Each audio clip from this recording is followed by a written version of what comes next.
Hello student, आज की इस वीडियो में हम लेकर आए हैं आचार्य रामचंद्र शुक्ल का जीवन परिचय। क्योंकि बहुत सारे स्टूडेंट कमेंट करके पूछ रहे थे कि सर आचार्य रामचंद्र शुक्ल का जीवन परिचय का वीडियो कब लेकर आ रहे हैं। मैंने सोचा कि इस पर एक वीडियो बना जाए, क्योंकि जीवन परिचय आपके परीक्षा में 9 से लेकर 12 तक पूछा जाता है और जीवन परिचय को आपको सही तरीके से परीक्षा में लिख कर आना एक चैलेंज की बात होती है। यदि आप सही तरीके से जीवन परिचय को लिखते हैं तो आपको फुल मार्क्स मिलेगा, आपका एक भी मार्क्स नहीं कटेगा। 5 अंक का जीवन परिचय पूछा जाएगा और 5 अंक आपको पूरा पूरा मिलेगा। और हम आपको 5 स्टेप बताऊंगा जीवन परिचय लिखने का, और 5 स्टेप्स की मदद से आप जीवन परिचय को एक बेहतरीन तरीके से लिख पाएंगे। यदि आप जीवन परिचय को एकदम बेहतरीन तरीके से लिखना चाहते हैं तो आपको संक्षिप्त जीवन परिचय को लिखना बहुत ही जरूरी है। संक्षिप्त जीवन परिचय का लिखने के कई फायदे हैं। संक्षिप्त जीवन परिचय को लिख देने के बाद जो एग्जामिनर होता है आपकी पूरी कॉपी को नहीं देखता है, संक्षिप्त परिचय पर फोकस करेगा, उसके बाद आपको फुल मार्क्स दे देगा। उसके बाद आपको जीवन परिचय लिखना है। हेडिंग आपकी कॉपी में सारी हेडिंग होना चाहिए। पहले हेडिंग को समझिए, उसके बाद इसे हम डिटेल से आपको समझाएंगे। तो सबसे पहले आपको संक्षिप्त परिचय लिखना है, उसके बाद आपको जीवन परिचय लिखना है। उसके बाद आपको तीसरा रचना जरूर लिखनी है, भाषा शैली, साहित्य में स्थान। इस 5 पॉइंट को आपको काली पेन से लिखना है। जैसे कि नाम क्या है, नाम, जन्म, पिता का नाम, शिक्षा, मृत्यु, इस 5 चीज को आपको काली पेन से इसमें लिख देना है संक्षिप्त परिचय में। और नाम क्या है, आचार्य रामचंद्र शुक्ल, इसे आपको नीली पेन से लिखना है। जन्म 4 अक्टूबर सन 1884 ईस्वी, पिता का नाम चंदबली शुक्ल, शिक्षा या फिर इंटरमीडिएट, मृत्यु 21 फरवरी सन 1941 ईस्वी। सही तरीके से जीवन परिचय को लिखने के लिए आपको संक्षिप्त जीवन परिचय में इस 5 पॉइंट को आपको लिखना बहुत ही जरूरी है।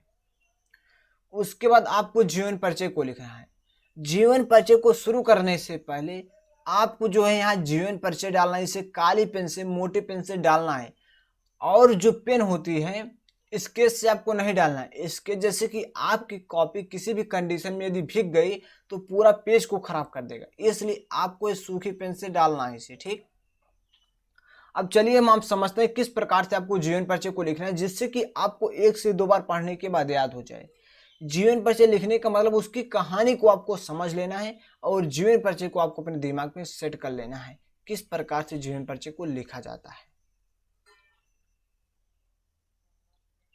देखिए, जीवन परिचय में सबसे पहले आपको लिखना है आचार्य रामचंद्र शुक्ल का जन्म 4 अक्टूबर सन 1884 ईस्वी में बस्ती जिले के आगोना नामक ग्राम में हुआ था।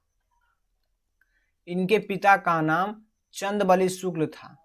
इनकी प्रारंभिक शिक्षा दीक्षा इनके पिता के पास राठ तहसील नामक ग्राम में हुई थी। या फिर इंटरमीडिएट में आने पर इनकी शिक्षा में बाधा उत्पन्न हुई तथा गणित में कमजोर होने के कारण ये आगे नहीं पढ़ सके। उसके बाद इन्होंने सरकारी नौकरी की, किंतु स्वाभिमान होने के कारण इन्होंने सरकारी नौकरी छोड़कर थोड़े समय के लिए मिर्जापुर के ही मिशन स्कूल में चित्रकला के अध्यापक के रूप में कार्य किया। इस प्रकार से देखिए इनकी कहानी को मैंने किस प्रकार से सेट कर दिया, स्टेप बाय स्टेप। एक यदि आप शुरू कर देते हैं तो आपको अंत हो जाएगा पढ़ते पढ़ते। जैसे देखिए, जीवन परिचय, आचार्य रामचंद्र शुक्ल का जन्म 4 अक्टूबर सन 1884 में बस्ती जिले के आगोना नामक ग्राम में होता है। इनके पिता का नाम चंदबली शुक्ल था। इनकी प्रारंभिक शिक्षा दीक्षा इनके पिता के पास राठ तहसील नामक ग्राम में हुई। या फिर इंटरमीडिएट में आने पर इनकी शिक्षा में बाधा उत्पन्न हुई तथा गणित में कमजोर होने के कारण ये आगे नहीं पढ़ सके। उसके बाद इन्होंने सरकारी नौकरी की, किंतु स्वाभिमान होने के कारण इन्होंने सरकारी नौकरी छोड़ दी। थोड़े समय के लिए मिर्जापुर के एक मिशन स्कूल में चित्रकला के अध्यापक के रूप में कार्य किया। इस प्रकार से आप जीवन परिचय को लिख सकते हैं। आपको इनकी कहानी को समझ लेना है। एक गणित में कमजोर थे, उसके बाद इनकी शिक्षा, गणित में कमजोर होने के कारण इनकी शिक्षा में जो बाधा उत्पन्न हुई, उसके बाद इन्होंने सरकारी नौकरी की, किंतु स्वाभिमान होने के कारण सरकारी नौकरी छोड़ दी। थोड़े समय के लिए मिर्जापुर के एक मिशन कॉलेज में चित्रकला के अध्यापक के रूप में कार्य किया। इस प्रकार से आप लिख सकते हैं और आपको कहानी समझने के बाद आप जीवन परिचय को बहुत आसानी से लिख पाएंगे, आपको लंबे समय तक याद रहेगा। और यहाँ देखिए, मिर्जापुर के पंडित केदारनाथ पाठक एवं प्रेमधन के संपर्क में आकर इन्होंने उर्दू, बांग्ला, संस्कृत, अंग्रेजी आदि कई भाषाओं का ज्ञान अर्जित किया। साहित्य लेखक विद्या में दक्ष शुक्ल जी जीवन के अंतिम पड़ाव में भी साहित्य का साधन नहीं छोड़ा तथा लेखक कार्य करते हुए इस महापुरुष का 21 फरवरी सन 1941 में स्वर्गवास हो गया। इस प्रकार से आप समझ सकते हैं। आपको याद रखना है, मिर्जापुर में पंडित केदारनाथ पाठक एवं प्रेमधन के संपर्क में आकर इन्होंने हिंदी, उर्दू, बांग्ला, संस्कृत, अंग्रेजी आदि कई भाषाओं का ज्ञान अर्जित किया। साहित्य लेखक विद्या में दक्ष शुक्ल जी जीवन के अंतिम पड़ाव में, मतलब एकदम मरते दम तक इन्होंने पढ़ाई साहित्य का साधन नहीं छोड़ा। मरते दम तक इन्होंने साहित्य का साधन नहीं छोड़ा। लेखक कार्य करते हुए इस महापुरुष का 21 फरवरी 1941 में स्वर्गवास हो गया। 21 फरवरी 1941 में स्वर्गवास हुआ। इस प्रकार से इनका जीवन परिचय कंप्लीट होता है। अब यहाँ बात आती है रचना की। रचना में आपको बहुत अच्छे से आपको रचना याद होना चाहिए। रचना क्योंकि आपकी परीक्षा में 20 अंक के 20 बहुविकल्पी क्वेश्चन पूछे जाते हैं। गद्यांश से और पद्यांश की रचना को मिलाकर 10 अंक के क्वेश्चन बनते हैं। तो यहाँ एक गद्यांश का जीवन परिचय है, तो यहाँ से आपको गद्यांश क्वेश्चन पूछे जाएंगे 5 अंक के। तो आपको रचना से संबंधित कुछ क्वेश्चन पूछे जाएंगे, जैसे कि पूछा जाएगा चिंतामणि के लेखक कौन है। चिंतामणि के लेखक आचार्य रामचंद्र शुक्ल है। इस प्रकार से आपसे पूछ लिया जाए, आपसे पूछा जा सकता है कि आचार्य रामचंद्र शुक्ल की एक निबंध का नाम लिखित। आप लिख सकते हैं चिंतामणि। आचार्य रामचंद्र शुक्ल की एक रचना का नाम, तो आप लिख सकते हैं चिंतामणि। क्वेश्चन कई अलग अलग तरीके से आपकी परीक्षा में पूछा जाएगा। अब यहाँ देखिए निबंध के बाद आपको यहाँ निबंध में आपको चिंतामणि विचार विधि, आलोचना, रश्मि, मनसा, त्रिवेणी, सूर, तुलसी और जायसी पर आलोचना। इतिहास, हिंदी साहित्य का इतिहास 1929। संपादन, तुलसी ग्रंथावली, जायसी ग्रंथावली, हिंदी शब्द सागर। काव्य, अभिमन्यु वध, 11 वर्ष का समय। अनुवाद में आपको लिखना है आदर्श जीवन, कल्याण का आनंद।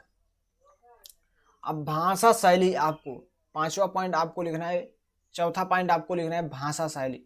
आचार्य रामचंद्र शुक्ल ने अपने शैली के रूप में समीक्षात्मक शैली, अपने शैली में किस शैली का प्रयोग किया? समीक्षात्मक शैली, गणितात्मक शैली, भावात्मक शैली एवं हास्य विनोद एवं व्यंग प्रधान शैली को अपनाया।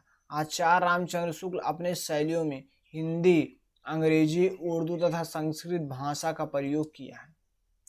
साहित्य में स्थान, आचार्य रामचंद्र शुक्ल को हिंदी साहित्य में कौन सा स्थान दिया गया है? आचार्य रामचंद्र शुक्ल को हिंदी साहित्य के जगत में आलोचना का सम्राट कहा जाता है। क्या कहा जाता है? आलोचना का सम्राट कहा जाता है। आपको याद रखना है। तो हम समझते हैं कि आपको जीवन परिचय लिखने का एक बेहतरीन आइडिया आ गया होगा। सबसे पहले आपको एक इस प्रकार से बॉक्स बना करके आपको इस 5 पॉइंट को लिख देना है। उसके बाद आपको हेडिंग डालना है। इन सारी चीज़ को आपको काली पेन से लिखना है, जो हम हाईलाइट कर रहे हैं। ठीक, इससे आपको काली पेन से इन सारी चीज़ों को, आपको जो पीले कलर का है उसे आपको काली पेन से लिख देना है, जो व्हाइट है उसे आपको नीली पेन से लिख देना है, ब्लू पेन से। ठीक, तो हम समझते हैं कि आपको जीवन परिचय बहुत बेहतरीन तरह से समझ में आया होगा। अगला वीडियो आप किस लेखक का जीवन परिचय देखना चाहते हैं कमेंट करके जरूर बताइएगा। यदि आप चैनल पे नए हैं तो चैनल को सब्सक्राइब कर लीजिए और बेल नोटिफिकेशन पर ऑल सेट कर लीजिए, जिससे कि हर नई क्लास का नोटिफिकेशन आपको बिल्कुल समय समय पर मिलता रहे। तो बस आज की इस क्लास में इतना ही। मिलते हैं किसी दूसरी क्लास में, तब तक के लिए जय हिंद, जय भारत।